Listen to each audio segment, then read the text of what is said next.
Amruthaveni lice kit presents daily news പ്രഭാത വാർത്തകൾ powered by Pulimoottil silks KSFE in association with Joy Alukkas. ഇത്തവണ first അടിക്കില്ലേ നമ്മള്?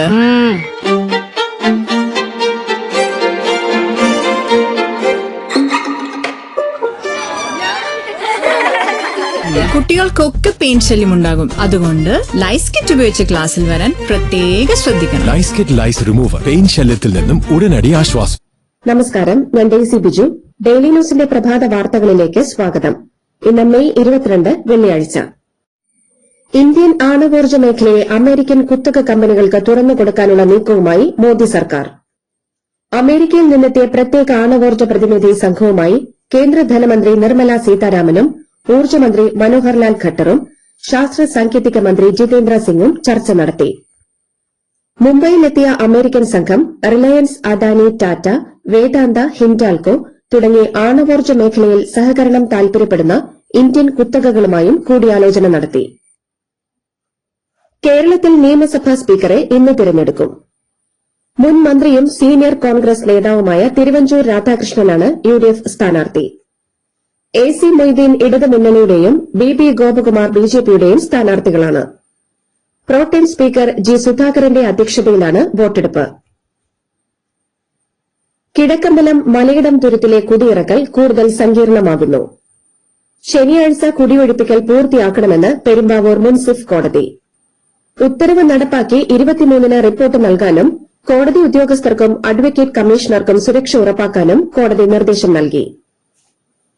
മലയിടം തുരുത്തിലെ ഭൂമി കുടിയൊഴിപ്പിക്കലുമായി ബന്ധപ്പെട്ട പോലീസ് നടപടികളെക്കുറിച്ച് സമഗ്രമായ അന്വേഷണം നടത്തി 3 ദിവസത്തിനകം റിപ്പോർട്ട് സമർപ്പിക്കണമെന്ന് DGPക്ക് നിർദ്ദേശം നൽകി. സമരം ഏറ്റെടുത്ത് CPM രംഗത്തിറങ്ങി. 13-ാം നമ്പർ കാർ തദ്ദേശമന്ത്രി KM ഷാജി സ്വന്തമാക്കി. 13 ഒരു പാവം നമ്പറല്ലേ എന്നും 13നോട് ഒരു ഭയമില്ലെന്നും അദ്ദേഹം പറഞ്ഞു. അത്തരം അന്ധവിശ്വാസങ്ങളിൽ തനിക്ക് വിശ്വാസമില്ല, ഇതൊരു വിപ്ലവമായി കാണുന്നില്ലെന്നും മന്ത്രി പറഞ്ഞു. ആരുമില്ലാത്തപ്പോൾ താങ്ങായി നിന്ന പ്രിയപ്പെട്ടവർ ഉയരങ്ങളിലെത്തുന്നത് ഞങ്ങളുടെ കൂടി വിജയമാണ്. ടൌൺഷിപ്പ് ഉദ്ഘാടന വേളയിലെ കൂവൽ ഞങ്ങളുടെ കണ്ണു നിറച്ചിരുന്നു. എന്നാൽ ഇപ്പോൾ ഈ മന്ത്രി കസേരയിൽ അങ്ങയെ കാണുമ്പോൾ മനസ്സ് നിറയുകയാണ്. ചൂരൽമല മുണ്ടക്കൈ മേഖലയിലെ വിദ്യാർത്ഥികൾ വികാരാധീനനായി കൃഷിമന്ത്രി T സിദ്ദിഖിനോട് പറഞ്ഞു. വീഡിയോ കോളിലൂടെയാണ് അവർ സ്നേഹവും സന്തോഷവും പങ്കുവച്ചത്. പിണറായി വിജയൻ പവർഫുൾ ആണെന്നും പിണറായിയുടെ ജനപിന്തുണ കുറഞ്ഞിട്ടില്ലെന്നും CPM കേന്ദ്ര കമ്മിറ്റി അംഗം EP ജയരാജൻ. പ്രായം കൂടുന്തോറും പിണറായിയുടെ കർമ്മശേഷി കൂടുകയാണ്. വിമർശനങ്ങൾ എന്ന പേരിൽ നടക്കുന്നത് വ്യക്തിഹത്യയാണ്. ആരും വിമർശനങ്ങൾക്ക് അതീതരല്ല എന്നും അദ്ദേഹം പറഞ്ഞു. ഡിജിറ്റൽ അറസ്റ്റ് ചെയ്തെന്ന് വിശ്വസിപ്പിച്ച് തൃശൂർ കോണത്തുകുന്ന് സ്വദേശിയായ 85-കാരനിൽ നിന്ന് 4,11,00,000 രൂപ തട്ടിയെടുത്ത കേസിൽ തട്ടിപ്പ് സംഘാംഗം തൃശൂർ റൂറൽ സൈബർ പോലീസിന്റെ പിടിയിലായി. മലപ്പുറം പാണ്ടിക്കാട് കുറ്റിപ്പുള്ളി സ്വദേശി അല്ലപ്ര വീട്ടിൽ റഷീഖ് രാജ എന്നയാളെയാണ് പിടികൂടിയത്. മോഡലിംഗ് സെക്സ് റാക്കറ്റ് കേസിൽ ഒരാൾ കൂടി അറസ്റ്റിലായി. മാവേലിക്കര സ്വദേശി ബിലാൽ എന്ന ശ്രീകുമാറാണ് പിടിയിലായത്. മോഡലിംഗിന്റെ മറവിൽ യുവതികളെ സെക്സ് റാക്കറ്റിൽ എത്തിച്ച കേസിൽ 1-ാം പ്രതി സിന്ധുവിന് ഗുണ്ടാ സംഘങ്ങളുമായി ബന്ധമുണ്ടെന്ന് റിമാൻഡ് റിപ്പോർട്ട്. സിന്ധുവിനെ 14 ദിവസത്തേക്ക് റിമാൻഡ് ചെയ്തു. കൂട്ടബലാത്സംഗ ദൃശ്യങ്ങൾ ഫോണിൽ പകർത്തിയത് സിന്ധുവാണെന്ന് റിമാൻഡ് റിപ്പോർട്ടിൽ പറയുന്നു. ഓണറേറിയം വർദ്ധിപ്പിച്ചതിന് സർക്കാരിന് നന്ദിയുമായി സെക്രട്ടേറിയറ്റിന് മുന്നിൽ ആശമാർ ഒത്തുകൂടി. നിയമസഭാ അംഗങ്ങളുടെ സത്യപ്രതിജ്ഞാ ദിവസം പായസം വിതരണം ചെയ്തും പ്രകടനം നടത്തിയും ആശമാർ സമരവിജയം ആഘോഷിച്ചു. പാലക്കാട് എക്സൈസിൽ കൂട്ടസ്ഥലം മാറ്റം. 8 വനിതകൾ ഉൾപ്പെടെ 59 ഉദ്യോഗസ്ഥരെയാണ് സ്ഥലം മാറ്റിയത്. മാനദണ്ഡങ്ങൾ അട്ടിമറിച്ചാണ് സ്ഥലംമാറ്റ നടപടിയെന്ന ആക്ഷേപവുമായി ഉദ്യോഗസ്ഥർ രംഗത്തെത്തി. കല്ലാർ പൊന്മുടി റോഡിൽ വാഹനാപകടത്തിൽ 7 വയസ്സുകാരി മരിച്ചു. അനീഷ് ഷാലോ ദമ്പതികളുടെ മകൾ ത്രയ നന്ദയാണ് മരിച്ചത്. പൊന്മുടിയിൽ വിനോദയാത്രയ്ക്കെത്തിയ സംഘം സഞ്ചരിച്ചിരുന്ന വാഹനം പൊന്മുടിയിൽ നിന്ന് തിരിച്ചിറങ്ങവെ കുഴിയിലേക്ക് മറിയുകയായിരുന്നു. വാമനപുരം നദിയുടെ ഭാഗമായ വിതുര താവക്കൽ വെള്ളച്ചാട്ടം സന്ദർശിക്കുന്നതിനിടെ കാൽ വഴുതി വീണ സുഹൃത്തിനെ രക്ഷിക്കാൻ ശ്രമിച്ച യുവതി മുങ്ങിമരിച്ചു. മണക്കാട് തോട്ടം പൂവങ്കൽ ഹൌസിൽ സുമോദൻ പ്രിയ ദമ്പതികളുടെ മകൾ അനുപമയാണ് മരിച്ചത്.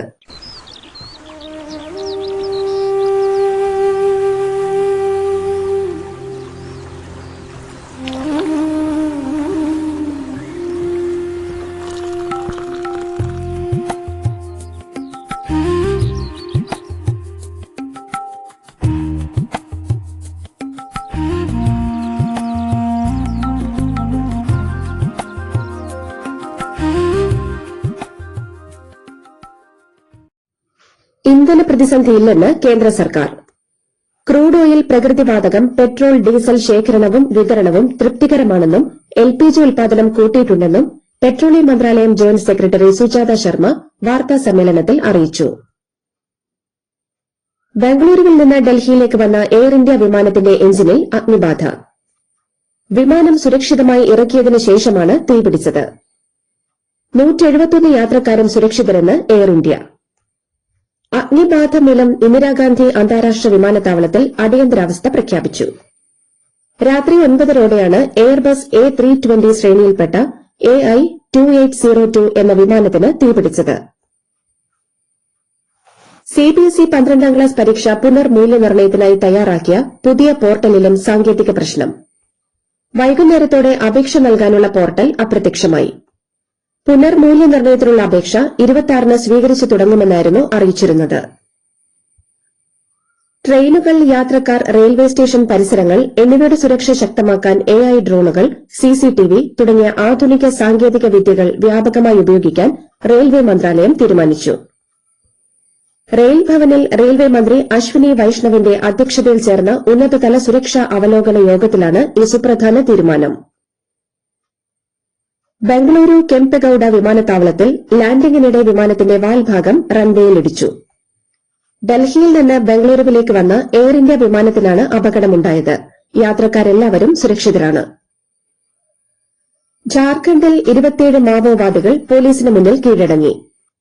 നിരോധിത സംഘടനയിലെ മുതിർന്ന നേതാവ് മിസിർ ബസ്രയുടെ സംഘത്തിലുള്ളവരാണ് കീഴടങ്ങിയത്.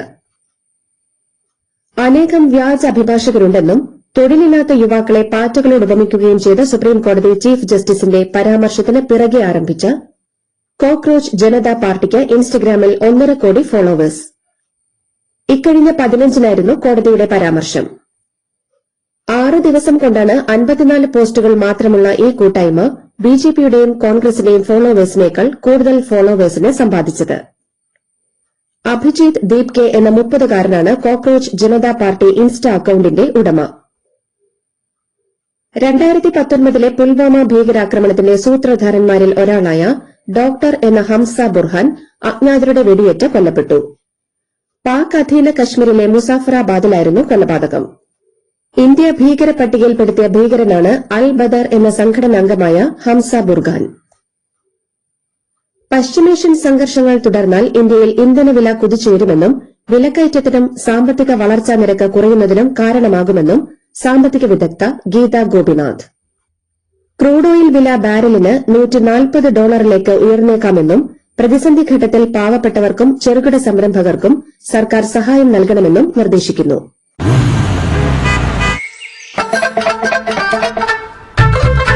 എല്ലാവർക്കും വന്നു ഡാൻഡ്രഫ്, എന്തു ചെയ്യും ചേട്ടാ? പേടിക്കണ്ട, ഇവിടുണ്ടല്ലോ ഡാൻഡ്രോക്കിറ്റിൻ ഓയിൽ. ഉടനടി മാറും താരൻ, ഉപയോഗിക്കൂ വേഗം. അമൃത്വേനി ഡാൻഡ്രോക്വെറ്റ്, ദി അൾട്ടിമേറ്റ് ഡാൻഡ്രഫ് സൊല്യൂഷൻ. ഇറാനെതിരായ യുദ്ധം തുടരേണ്ടതുണ്ടോ എന്ന് US പ്രസിഡന്റ് ഡൊണാൾഡ് ട്രംപും ഇസ്രായേൽ പ്രധാനമന്ത്രി ബെഞ്ചമിൻ നെതന്യാഹുവും തമ്മിൽ തർക്കം. യുദ്ധം തുടരണമെന്ന് നെതന്യാഹു കടുത്ത നിലപാട് സ്വീകരിച്ചെന്നാണ് റിപ്പോർട്ടുകൾ. അറബിക്കടലിനും ഹോർമൂസ് കടലിടുക്കിലും പിടിമുറുക്കാനുള്ള ഇറാന്റെ നീക്കങ്ങൾക്കെതിരെ UAE. ഹോർമൂസ് കടലിടുക്കിൽ തങ്ങൾക്ക് പൂർണ്ണ നിയന്ത്രണമുള്ള നിയന്ത്രിത സമുദ്രമേഖല പ്രഖ്യാപിച്ച ഇറാന്റെ നടപടി വെറും പകൽക്കിനാവ് മാത്രമാണെന്ന് UAE പ്രസിഡന്റിന്റെ നയതന്ത്ര ഉപദേശകൻ ഡോക്ടർ അൻവർ ഗർഗാഷ് അഭിപ്രായപ്പെട്ടു. പാക് ആഭ്യന്തരമന്ത്രിക്ക് പിന്നാലെ പാക് സേനാ മേധാവി അസീം മുനീറും ഇറാനിലേക്ക്. അമേരിക്ക ഇറാൻ സമാധാന ചർച്ചകൾക്ക് വഴിയൊരുങ്ങിയാൽ പാക് സേനാ മേധാവി ഇറാനിലെത്തുമെന്നാണ് റിപ്പോർട്ടുകൾ. ഇലോൺ മസ്ക് ലോകത്തിലെ ആദ്യ ട്രില്യണയർ ആകാൻ ഒരുങ്ങുന്നു. സ്പേസ് എക്സ് IPO പൂർത്തിയാകുന്നതോടെ മസ്കിന്റെ സമ്പത്ത് $1 ട്രില്യൺ കടക്കുമെന്നാണ് പ്രതീക്ഷ. നിലവിൽ കമ്പനി നഷ്ടത്തിലാണെങ്കിലും സ്പേസ് എക്സിന്റെ ഭാവി സാധ്യതകൾ വളരെ വലുതാണെന്ന് വിദഗ്ധർ വിലയിരുത്തുന്നു. ഹോണ്ടുറാസിന്റെ തീരദേശ മേഖലകളിൽ നടന്ന 2 വെടിവയ്പ്പുകളിലായി 6 പോലീസ് ഉദ്യോഗസ്ഥർ ഉൾപ്പെടെ 16 പേർ കൊല്ലപ്പെട്ടു. വടക്കൻ ഹോണ്ടുറാസിലെ ട്രൂജിലോ മുനിസിപ്പാലിറ്റിയിലുള്ള ഒരു ഫാമിലാണ് ആദ്യത്തെ സംഭവം നടന്നത്. ഇവിടെ ജോലി ചെയ്യുകയായിരുന്ന 10ഓളം തൊഴിലാളികൾക്ക് നേരെ അജ്ഞാതരായ തോക്കുധാരികൾ വെടിയുതിർക്കുകയായിരുന്നു. ISL ഫുട്ബോളിൽ കൊൽക്കത്ത ഈസ്റ്റ് ബംഗാൾ ജേതാക്കളായി.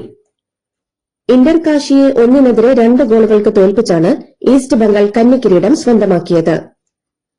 നിലവിലെ ചാമ്പ്യന്മാരായ കൊൽക്കത്ത മോഹൻ ബഗാൻ 2-1 സ്കോറിൽ ഡൽഹി എഫ്സിയെ തോൽപ്പിച്ചെങ്കിലും ഗോൾ ശരാശരിയിൽ ഈസ്റ്റ് ബംഗാളിനെ മറികടക്കാനായില്ല. ബിസിസിഐ 2026-27 സീസണിലേക്കുള്ള മത്സര കലണ്ടർ പുറത്തിറക്കി. പുരുഷ വനിതാ വിഭാഗങ്ങളിലായി വിവിധ പ്രായപരിധിയിലും ഫോർമാറ്റുകളിലുമായി ആകെ 1788 മത്സരങ്ങളാണ് നടക്കുക. ഓഗസ്റ്റ് 23-ന് ദുലീപ് ട്രോഫിയും ഒക്ടോബർ 11-ന് രഞ്ജി ട്രോഫിയും ആരംഭിക്കും. രഞ്ജിയിൽ കേരള സീനിയർ ടീമിന്റെ മത്സരത്തോടെയാണ് തുടക്കം. നിരവധി മത്സരങ്ങൾക്ക് ഇത്തവണ കേരളം വേദിയാകും. ഐപിഎല്ലിൽ ഗുജറാത്ത് ടൈറ്റൻസിന് മുന്നിൽ അടിതെറ്റി വീണ് Chennai super Kings play off കാണാതെ പുറത്ത്. ഗുജറാത്ത് ഉയർത്തിയ 230 റൺസിന്റെ വിജയലക്ഷ്യം പിന്തുടർന്ന ചെന്നൈ 13.4 ഓവറിൽ 140 റൺസിന് ഓൾ ഔട്ടായി 89 റൺസിന്റെ കൂറ്റൻ തോൽവി വഴങ്ങി. സഞ്ജു സാംസൺ ഗോൾഡൻ ഡക്കായപ്പോൾ 17 പന്തിൽ 47 റൺസെടുത്ത ശിവം ദുബെയാണ് ചെന്നൈയുടെ ടോപ്പ് സ്കോറർ. 84 റൺസെടുത്ത സായ് സുദർശന്റെയും 64 റൺസെടുത്ത ശുഭ്മാൻ ഗില്ലിന്റെയും 57 റൺസെടുത്ത ജോസ് ബട്ട്ലറുടെയും കരുത്തിലാണ് ഗുജറാത്ത് കൂറ്റൻ സ്കോർ അടിച്ചെടുത്തത്. 3 ഓവറിൽ 3 വിക്കറ്റെടുത്ത് ചെന്നൈയുടെ മുൻനിര ബാറ്റർമാരെ പുറത്താക്കിയ മുഹമ്മദ് സിറാജാണ് ചെന്നൈയുടെ നടുവൊടിച്ചത്. ഇതോടുകൂടി ഡെയിലി ന്യൂസിന്റെ ഇന്നത്തെ പ്രഭാത വാർത്തകൾ സമാപിക്കുന്നു. ഡെയിലി ന്യൂസിന് വേണ്ടി വാർത്തകൾ വായിച്ചത് ഡെയ്സി ബിജു. ഡെയിലി ന്യൂസ് ലൈവ്.in വാർത്തകൾ വിരൽ തുമ്പിൽ.